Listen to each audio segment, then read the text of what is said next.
سیدنا مالک بن حویرث رضی اللہ تعالیٰ عنہ سے ہے انہو رأى النبی صلی اللہ علیہ وسلم یصلی کہ انہوں نے رسول اللہ صلی اللہ علیہ وسلم کو نماز پڑھتے ہوئے دیکھا فإذا كان في وتر من صلاته جب آپ علیہ الصلاۃ والسلام کی یعنی کہ طاق نماز کی رکعت ہوتی، وطر سے مراد وہ وطر نہیں جو ہمیشہ کے ساتھ پڑھتے ہیں، اس سے مراد طاق معنی ہے۔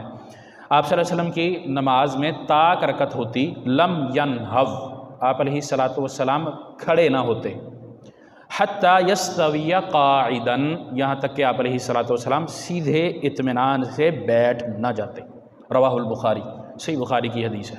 بڑا اس میں ہمارا ایک مسئلہ حل ہوتا ہے۔ اگر ہم حدیث کے تحت دیکھیں تو ہمارا ایک بہت بڑا اختلاف بھی ختم ہو جاتا ہے، کیا؟ اور ایک جلد بازی کا بھی حل مل جاتا ہے۔ اور ایک اور کام، چوتھی چیز میرے ذہن میں آ گئی، امام سے آگے ہونے کا بھی حل ہمارا ختم ہو جاتا ہے۔ امام سجدے سے اٹھ کر بیٹھتا ہے، پیچھے مقتدی سجدوں کے بعد سیدھا کھڑا ہوا ہوتا ہے۔ لم ینہض آپ علیہ الصلاۃ والسلام سے یہ الفاظ مالک روایت کرتے ہیں کہ آپ علیہ الصلاۃ والسلام کھڑے نہ ہوتے، کوئی شک و شبہ ہی نہ رہتا۔ وطر پہلی رکعت کے بعد اور تیسری رکعت کے بعد، طاق معنی یہی ہے نا، ہم نے 4 رکعت اگر پڑھنی ہے تو اس میں طاق کون سی ہوگی؟ پہلی اور تیسری۔ جفت کون سی ہوگی؟ دوسری اور چوتھی۔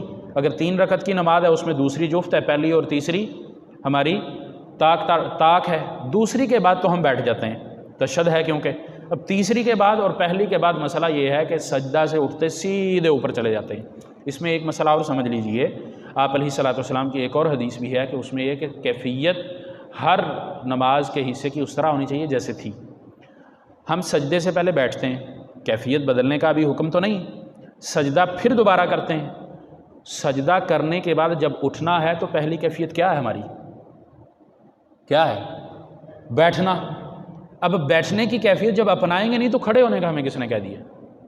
یہ بہت بڑا مسئلہ اور بہت بڑا اختلاف ہے، لیکن اس کا حل بخاری کی اس روایت سے موجود ہے، اور یہ سیدنا مالک بن حویرث رضی اللہ تعالیٰ عنہ آپ علیہ الصلاۃ والسلام کا عمل بتا رہے ہیں، اور اس کے اندر جو الفاظ استعمال ہوئے ہیں اس کا معنی حتمی، یقینی کہ آپ صلی اللہ علیہ وسلم کھڑے ہی نہ ہوتے یہاں تک کہ اطمینان سے سیدھے قاعدن بیٹھ نہ جاتے۔ اس کا معنی یہی لیا جائے گا کہ آپ صلی اللہ علیہ وسلم 2 سجدوں کے بعد اطمینان سے بیٹھتے، اس کو جلسہ استراحت بھی کہتے ہیں۔ اطمینان سے بیٹھتے، بیٹھ کر پھر آپ کھڑے ہوتے دوسری رکعت کے لیے اور چوتھی رکعت کے لیے، یعنی کہ پہلی رکعت اور تیسری رکعت کے بعد آپ علیہ الصلاۃ والسلام بیٹھا کرتے تھے۔ اس میں تھوڑا سا اختلاف ہے، وہ بھی میں ذکر کر دیتا ہوں۔ امام شافعی رحمہ اللہ اس کے ہی قائل ہیں، امام احمد اور امام ابو حنیفہ رحمہم اللہ وہ اس بات کے قائل نہیں ہے کہ ان کے بعد بیٹھنا چاہیے، لیکن ائمہ ہوں، فقہا ہوں، محدثین ہوں، کوئی ہمارا خطیب ہو، امام ہو، الغرض نبی صلی اللہ علیہ وسلم کے علاوہ کوئی بھی ہو، یہاں تک کہ صحابہ بھی ہوں، دلیل صحابہ کے عمل کی اگر اس کے خلاف ہے تو پھر صحابہ بھی حجت نہیں۔ صحابہ اسی صورت میں حجت ہیں جب ہمارے پاس حدیث ان کے موافق ہے، یا حدیث اس مسئلے میں نہیں ہے اور صحابہ کا وہ عمل ہے، پھر وہ ہمارے لیے حجت ہیں۔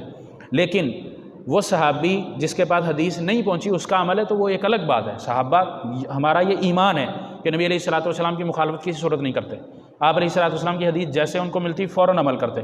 بے شمار مثالیں ہمارے پاس موجود ہیں، ایک موٹی سی مثال میں دیتا ہوں شراب کے بارے میں، اور اس میں سیدنا ابو طلحہ والی چلیں، وہ تو ہم کہہ سکتے ہیں کہ جی وہ تو اللہ کا حکم تھا اس لیے صحابہ نے فوراً عمل کیا۔ سیدنا ابو طلحہ رضی اللہ تعالیٰ عنہ نبی صلی اللہ علیہ وسلم کے پاس آئے تھے نا، اللہ کے نبی 2 یتیم بچے ہیں، ان کے شراب کا کاروبار تجارت ہے، اجازت دیں کہ ان کی اس شراب سے سرکہ بنا لیں۔ آپ صلی اللہ علیہ وسلم نے اس کی اجازت نہیں دی، یہ حدیث ہے، آپ صلی اللہ علیہ وسلم نے اس کی اجازت نہیں دی، ابو طلحہ نے زور نہیں دیا، یتیم بچوں کا جو تھا ختم، اللہ نے برکت اور دی ہوگی، اس کا بدلہ ان کو دیا، کیوں؟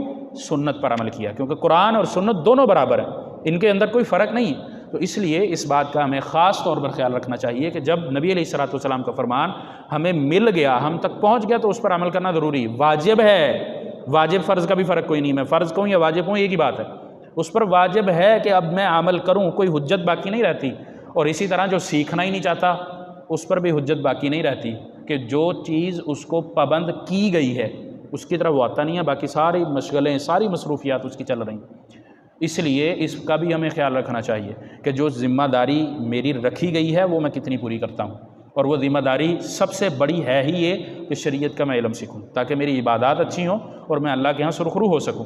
تو اس کے اندر بھی ہمیں عذر نہیں تلاش کرنا چاہیے۔ تو بہرحال یہ 2 فقہا ہیں، وہ اس بات کے قائل نہیں ہیں، لیکن نبی علیہ الصلاۃ والسلام کی واضح حدیث ہے، تو اس حدیث کے مقابلے میں ان کا قول یا ان کا یہ عمل قابل حجت نہیں ہوگا، کیونکہ آپ علیہ الصلوۃ والسلام کے علاوہ کسی کی بات بغیر دلیل کے نہیں مانی جائے گی۔ باقی اسی طرح اس کے اندر ایک اور مسئلہ بھی ہے کہ نبی علیہ الصلوۃ والسلام کے اس عمل کو آخری عمر پر محمول کرتے ہیں کہ آپ علیہ الصلوۃ والسلام کا 2 سجدوں کے بعد یہ بیٹھنے کا جو عمل تھا یہ بڑھاپے کی وجہ سے تھا۔ 60 سال کا آج کل کسی کو اگر کہیں تو وہ بوڑھا مانتا نہیں ہے، تو نبی علیہ الصلوۃ والسلام میں تو پھر کئی افراد کی طاقت ہوا کرتی تھی، تو اس لیے یہ بات قابل حجت نہیں ہے۔ اور آپ علیہ الصلوۃ والسلام کی نماز اسی طرح ہی تھی جس طرح آپ کھڑے ہو کر پڑھتے یا بیٹھ کر پڑھتے، بیٹھ کر بھی صحابہ نے دیکھی، اور اس حدیث کے اندر بھی مالک رضی اللہ تعالیٰ عنہ نے یہ تقسیم نہیں کی کہ آپ علیہ الصلوۃ والسلام بیٹھا کرتے، جب بیٹھ کے نماز آپ صلی اللہ علیہ وسلم کی آخری عمر تھی یا بڑھاپا تھا اس وقت آپ صلی اللہ علیہ وسلم بیٹھا کرتے تھے، اس سے پہلے نہیں بیٹھا کرتے تھے۔ تو اس لیے ہمیں بھی اس طرح کی تعویلات نہیں کرنی چاہیے، یہ درست نہیں ہے۔ باقی نبی علیہ الصلوۃ والسلام کے ان ساتھیوں میں جو یہ روایت کرتے ہیں صلو کما رأیتمونی اصلی، ان میں مالک بن حویرث رضی اللہ تعالیٰ عنہ ہیں۔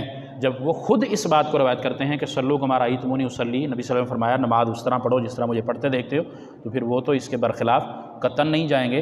تو اس لیے ہمیں بھی ان چیزوں کو اپنانا چاہیے۔ یہ چھوٹی چھوٹی چیزیں ہیں، کوئی کہہ سکتا ہے کہ یار یہ نماز تو خراب نہیں کرتی، لیکن یاد رکھیں کہ نماز کا اجر ثواب اس کا درجہ ضرور کم کرتی ہیں، اور ہم نماز کے اندر جلد بازی کریں، باقی سارے کام اطمینان سے کریں، یہ بھی دو رخی ہے، پالیسی ہماری جو ہے نا وہ درست نہیں کہ رب کے ساتھ تو ہم اس طرح کا معاملہ کر لیں اور فائدہ اس میں ہمارا ہی ہے، کسی دوسرے کا فائدہ نہیں ہے۔ فائدہ ہمارا ہی ہے کہ ہم نے ہی اللہ سے سرخرو ہونا ہے۔ اللہ رب العالمین کو ضرورت نہیں ہے ہماری نمازوں کی، ہم پڑھیں گے تو ہمارے لیے ہمیں نجات ہے، درست پڑھیں گے تو اور زیادہ ہے، اور اگر غلط پڑھیں گے تو پھر اس کا میزانیہ نہیں ہے، اس کا وزن نہیں ہے، اور اگر نہ ہی پڑھیں گے تو پھر تو اللہ حافظ والی بات ہے۔ اللہ رب العالمین ہمیں عمل کی توفیق عطا فرمائے۔